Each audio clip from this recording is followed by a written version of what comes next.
How's it going, everybody? RazingHel here, and welcome back to our playthrough of the economic campaign for Stronghold 2. Today we are going to be completing chapter number 10, in which we need to defend Sir Grey from Edwin the traitor. So we'll win if we defeat Edwin's attack, and we'll lose if either my lord dies or Sir Grey dies.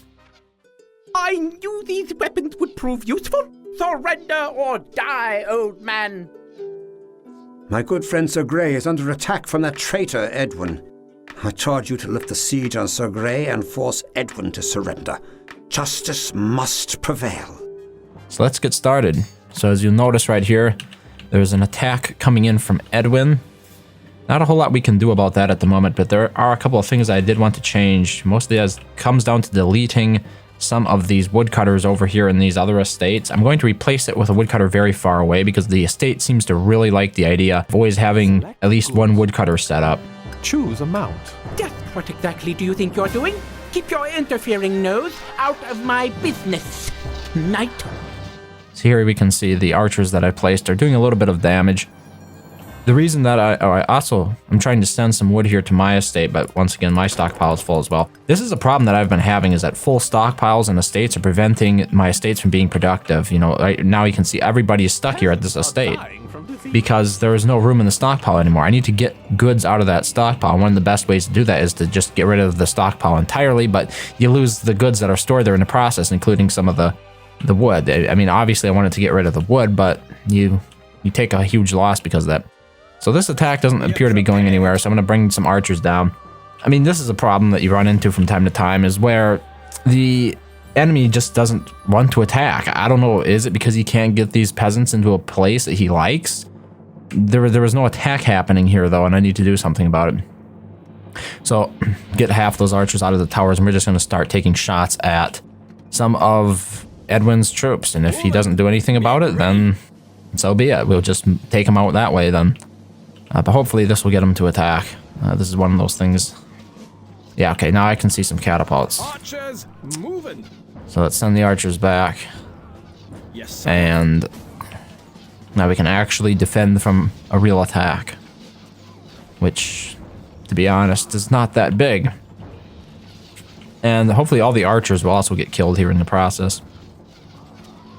Then I don't have to worry so much about having my archers go out here and target some of those enemy archers, some of the enemy units. Oh, those catapults did do a little bit of damage there. Our strings are waxed. Okay, time to send the archers back out. Target. Because apparently he's not going to be using his siege tower, and it's doubtful that battering ram's going to get anything knocked down. It's too many archers, as I've pointed out before. The archer spam in Stronghold games is very real. There's no, at least for defense, there is like really no better unit to build than just a ton of archers. Really, really cheap. Okay, we got the attention of those spearmen there. Let's get them within range over here. Okay, hide the archers. See, our stockpile's full again here. Woman, string up. So most of the spearmen are out of the way now. So, I mean, this gives us some interesting options, right? If the attack never attacks me, it means we have all the time in the world to prepare our economy for whatever needs to be done next. God, I cannot speak today, apparently. So, one of the things that we can do here is improve the number of carters posts that are capable of sending from this estate. I don't... by default, they might choose to send something. I'm not sure. But the reason for this being that in the next mission, we have to take over Edwin's estate. And one of the best ways we can actually get it up and going is if we send the goods from this estate to Edwin's. Because this is the closest one. When we have control over it. So that's what I'm planning on doing. We'll have bread here that we can send. And we can also send... Wait, I think we have bread. How much bread is in the granary? Maybe not enough. I should probably tell them to stop. Oh, they're sending wine? Select goods. That's sending wood. Select goods. This one's sending bread now. See, this is the problem with estates, and always has been.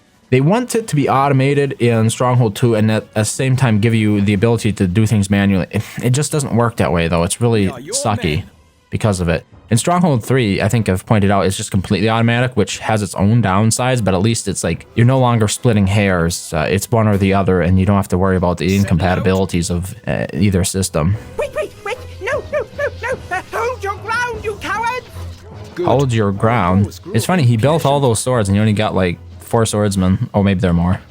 I cannot thank you enough. That attack caught me completely by surprise. I pledge to be more vigilant in future. Wow, you call that defeating an attack? Have no fear. I shall deal with this traitor. Men, to arms!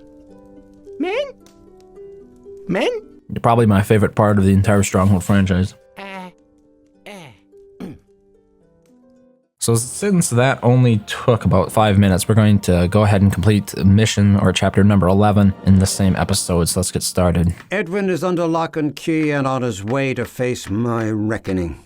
I hand his estates over to you and Sir William. You will take charge of Edwin's old castle. Clean it up and make it a happy and prosperous place once more.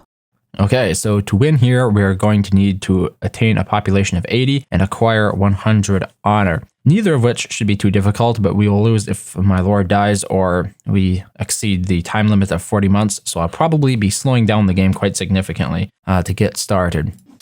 Okay, we're doing this at speed 20. We are going to have our work cut out, my liege. This castle is frankly a cesspool. The peasants are miserable. And I think there are more rats here than there were in the marshes. I know not where to start. Good. You will not be doing anything. Thank you very much, Squire. So at the moment, we're just deleting all this stuff that we don't need in Edwin's castle anymore to make room for the things that we do. And right after that, actually what I should be doing here is I should be setting up these carters to deliver me the goods that I need. Are any of them not worthlessly sending my goods somewhere else? They all are. Okay. That confirms it. Let's hear 20, 40, 60, 80, or 10. Before we attempt to tackle the king's order to raise the castle's population, may I suggest getting the place cleaned up and restocking the granary? So I decided to rebuild them, so that way I don't waste any more time. Choose a mount. And we're going to get The goods are on the way, my lord. the wood set up Select goods. to ship over Choose there. a mount. The goods are on the way, my lord. And then we're also going to get the apple. Wait, the bread. Choose a mount. The goods are on the way, my lord. Choose a mount. The goods are on the way, my lord. So there we go. All of them should be headed towards my estate once the the carters drivers get to their place of work. What else should we work on? Because there are some other estates that I could potentially send resources in from, but honestly, what we need most is just food and wood. So as you can see, our time to defeat continues ticking down. Let's delete the rest of these buildings down here. These farms are just too far away to be effective. So what we'll do instead is put them really close to the granary. But actually, the best thing that I could do at this point is get some, castle services up here, a gong pit and a falconer's post to get rid of the rats and the gong that are causing us this additional happiness. Because like gong is -3 and rats are -2, so like those are huge contributors to the negative popularity that we're experiencing. Granary stocks are very low, sire. In terms of the honor, I really don't understand why I started out with 263 honor. Did I get it all from the estates? The estates only give us gold. That's why I don't understand where we got that number from. It's very strange to me. I'm sure there was a reason behind it though, but... So, we've pretty much deleted everything. We are guaranteed, I think, 4 out of 16 peasants, so those will always stay around. What we can do here is like start up a couple of apple farms in the meantime.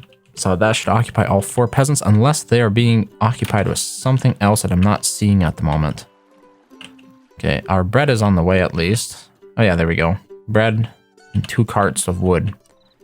And we also own this estate now, interestingly enough. I don't know what we will do with it, to be honest. Nothing, probably. We already are filthy stinking rich in our other game. you know, with my regular estate right here. So by the time we have to come back and use that, everything will be fine. So apparently there is one building that's still being occupied, because you can see here this, oh wait, the apple farm is occupied now. Okay, excellent. At this point, we can actually increase the speed again to something a little bit more reasonable. So our popularity is down to 6, but as you noticed, we cannot fall lower than 4 out of 16, 4 peasants total around the campfire. So no matter how bad conditions get, there are 4 people in your castle, 4 peasants that will remain loyal to you and continue to do their jobs. So that's something. So here we go. Our first delivery of bread. And that should get our popular... Oh yeah, we can actually turn up the rations here. Peasants are dying from disease. That apple farmer died already. That's not good, actually. Because it means that we will not get the 4th peasant back, I don't think, until the popularity gets up again. Like, we can't lose him to low popularity, but like we don't gain peasants until popularity is at 50 or so. Coming to the castle. Oh wait, oh no, I guess they do. I guess you are guaranteed 4 out of whatever number you normally have. Interesting. Okay, very well. I was wrong about that. We can also build a fair up here. I guess we can build taxes and start bribing. There we go. It's only minus 2 gold per month, so at this point, there's no reason not to bribe. The people loathe you. And as you can see now, here we got plus 14 in the coming month, so we'll get our popularity right back up. And then we'll have to work on actually getting some jobs for these peasants, because we're going to need like 80 of them.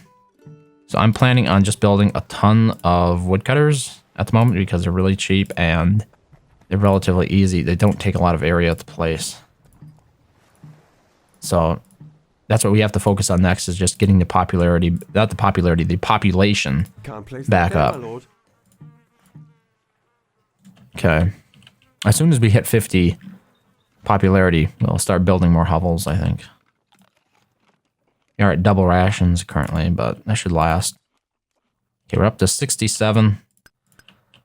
Time to start building more hovels here. Can't place that there, 6. my lord. Let's try 7. It's 72. I think we needed 80, right? The one more hovel should do it. Let's just double check here.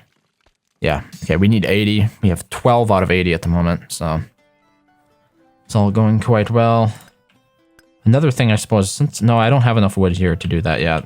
We should be getting more wood in soon. That was another reason for choosing the woodcutters over... Let's say a hunter's post is hunter's posts cost 5 wood instead of 3. This already looks pretty lively here, doesn't it? 26, 27. One of the things we could do now is just turn granary rations down. In the treasury, lord. And the bribe down. Jolly good. We're still pretty happy from that. Because we don't have to worry about the rats and the gong, to be honest. Those are not requirements to win this. But let's just put up an additional one anyway. Especially with all these woodcutters coming in now. Like, we will have a lot of wood, hopefully. Regardless of whether or not the carter's supposed to get here on time. Which they will shortly. So we might... Okay, 50 out of 80. I mean, we have enough time yet. It's not like we're running low on time at all. I still hear somebody caught... Oh, there's another bout of plague right on top of my apple farm. Or right in front of the granary. Oh, and we also have peasants going bad. Okay, let's put up a courthouse, and then we'll put up the Torturers Guild. So we have something to do with the criminals, and an execution post, because those are the most efficient at quote-unquote rehabilitating peasants. Basically just chopping your head off and waiting for another one to take their place. They are quite expendable, as you might have realized here. We're also going to need a guard post to actually catch the criminals. I almost overlooked that. And we're getting a ton of wood now. So, I don't know, let's see if we can build some more hunters posts here. Because our current population is limited by the number of jobs that we have available. Like, you can only have so many unemployed people sitting around a campfire at a given time. The game just doesn't allow you to bring in more after that. So you have to find jobs for them. Of all the things, too, that a peasant could go bad at, right? A job had to be one of my 2 apple farms. Like, they timed that very well. Look at all these other worthless buildings that I have that they could have no longer continued to perform in. Nope. They went after my food production. I don't know if it's calculated in any sort of way like that, in terms of when the game decides which peasants should become criminals. Oh, there we go. Mission accomplished, my liege. Just look at the difference you've made. Okay. Anything happening here? Okay. So there you go. That completes chapters 10 and 11 of the economic campaign for Stronghold 2. That leaves us with just the final chapter 12, which we'll be completing next week. So thank you very much for watching as always, and I hope to see you next time.